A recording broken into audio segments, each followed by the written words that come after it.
तो यार hello and welcome back to the game on. जय श्री राम, जय श्री हनुमान। बात करेंगे नेपाल क्रिकेट की। नेपाल क्रिकेट के लिए इससे अच्छी खुशखबरी नहीं हो सकती शायद, जो मैं आज लेकर आया हूँ आप लोगों के लिए।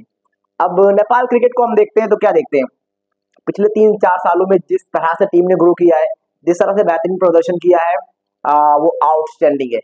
लेकिन अब जो चीज मिलने वाली है ना उनको, वो नेपाल क्रिकेट को वहां पहुंचा सकती है जहां पर आज अफगानिस्तान क्रिकेट खड़ा है। अब नेपाल के लिए चीजें क्या है, हम सभी को पता है कि नेपाल की जो स्पिन बॉलिंग है बहुत आउटस्टैंडिंग है। हमने वर्ल्ड कप में भी देखा। बैटिंग को आप कहोगे तो पाटा पिचेस पे बेहतरीन करते हैं, लेकिन ऑन दी अदर हैंड जब आप चीजों को देखोगे, जिस तरह से हमने वर्ल्ड कप में देखा, फ्लॉप साबित हुई।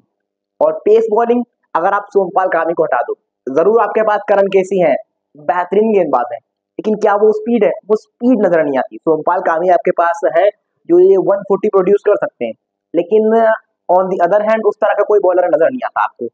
वो शायद अब आपको मिलने वाला है, वहां पर चीजें उस तरह से होने वाली हैं।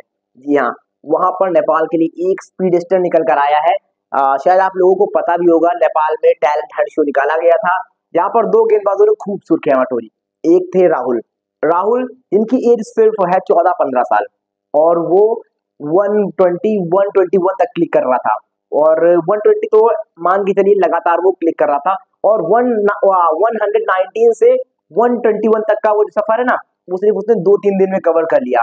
तो ये चीजें आपको देखने लायक होंगी, है ना, समझने लायक होंगी। अब इसके बाद क्या है, प्रदीप जायसवाल जो कि विनर है इस नेपाल टैलेंट हंट शो के। उनके बारे में कहानी क्या है, अब उनके बारे में कहानी ये है कि वो चैंपियन तो है, और वो 125 लगातार क्लिक कर रहे थे। उन्होंने अप्रोक्स 10-12 बॉल डाली होंगी, जहां पर 5 से 6 बॉले वो 125 क्लिक कर गए। ऐसा नहीं था कि एक बॉल डाल दी, वो लगातार 125 क्लिक कर रहे थे। अब अच्छी बात क्या है यहाँ पर, और नेपाल क्रिकेट के लिए ये बेहतर कैसे है, उन चीजों को बताते हैं कि 125 कोई बहुत बड़ी चीज नहीं है, आउटस्टैंडिंग नहीं है, लेकिन जब आप देखोगे कि उस बंदे की एज सिर्फ और सिर्फ 19 ईयर्स है, आगे आप बढ़ोगे तो 19 ईयर्स में अब वो जाएगा एमआरएफ ग्रुप। यहाँ पर बड़े बड़े गेंदबाज ब्रेटली है, और भी फॉरेन के जो बॉलर्स है वो है, मेरे ख्याल से जहीर खान भी शायद, अगर मैं गलत नहीं हूँ तो एमआरएफ ग्रुप गए हैं। और वहां से एमआरएफ ने जो ट्रेनिंग वहां पर उनको दी है, चेन्नई गए हैं, और वो पहली बात है इंडिया आएगा। जो नेपाल का बॉलर है प्रदीप जायसवाल, वो अब वो इंडिया आएगा, एमआरएफ ग्रुप उसको ट्रेन करेगा। तो वो ट्रेनिंग लेने के बाद हमने जब देखा कि ब्रेटली है, और जैसा कि मैंने बताया जहीर खान है, ये सारे के सारे बॉलर बेहतरीन प्रदर्शन कर रहे हैं या किया है इन्होंने, ये तो लेजेंड बन चुके हैं अब। तो जब वहां पर वो अगले 3-4 साल उस पर कैन बोर्ड की नजर रहेगी, वहां पर ट्रेनिंग लेगा, तो अभी 125 क्लिक कर रहा है, अगले 3-4 सालों में जब उसकी डाइट पर काम किया जाएगा, फिटनेस पर काम किया जाएगा, एक्सरसाइजेस पर काम किया जाएगा, तो मुझे नहीं लगता कि 140 से नीचे वो रुकेगा। और 140 अगर वो प्रोड्यूस करता है कॉन्टिन्यूसली, इससे बेहतर नेपाल के लिए कुछ नहीं होगा।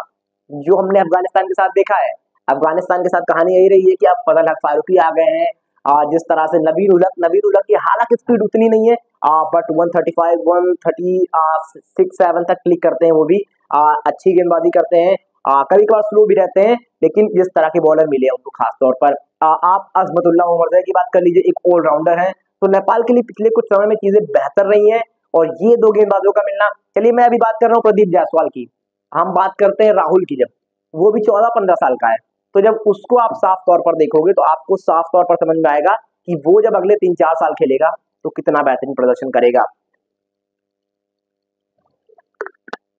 अब इसके बाद राहुल पर इनको करना क्या है, राहुल पर अच्छे से इन्वेस्ट करना है, और कैन बोर्ड को नजर रखनी है राहुल पर। राहुल पर ये जब नजर रखेंगे ना, तो वो तो अभी भाई 14 साल का है, 121 क्लिक कर रहा है, अगले 3-4 सालों में उसको आप देखो शायद वो 140 क्लिक कर जाए, और यू नेवर नो कि वो शायद 125 क्लिक कर जाए।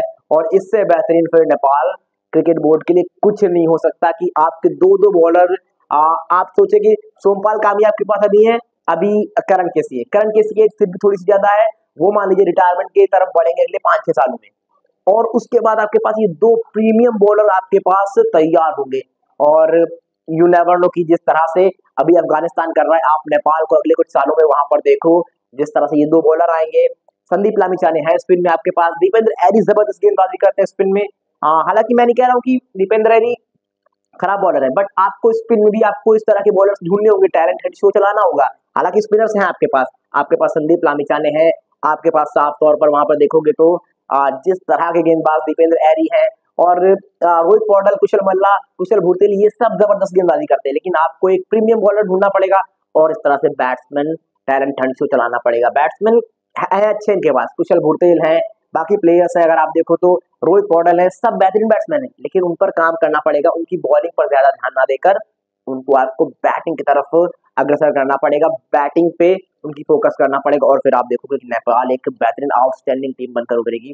तो फिलहाल आप बताइए इस पर आपका क्या टेक है, क्या जो भी चीजें मैंने बताई आप भी उससे सहमत है, आपको लगता है वो चीजें होनी चाहिए कैन बोर्ड में, नेपाल क्रिकेट को करना चाहिए, और किस तरह से ये जो राहुल और प्रदीप जायसवाल ये किस तरह से नेपाल के लिए एक प्रीमियम बॉलर बनकर उभरेंगे अगले 3-4 सालों में, जो भी आपको लगता है जल्दी जल्दी कमेंट करके बताइए क्या है आपकी राय।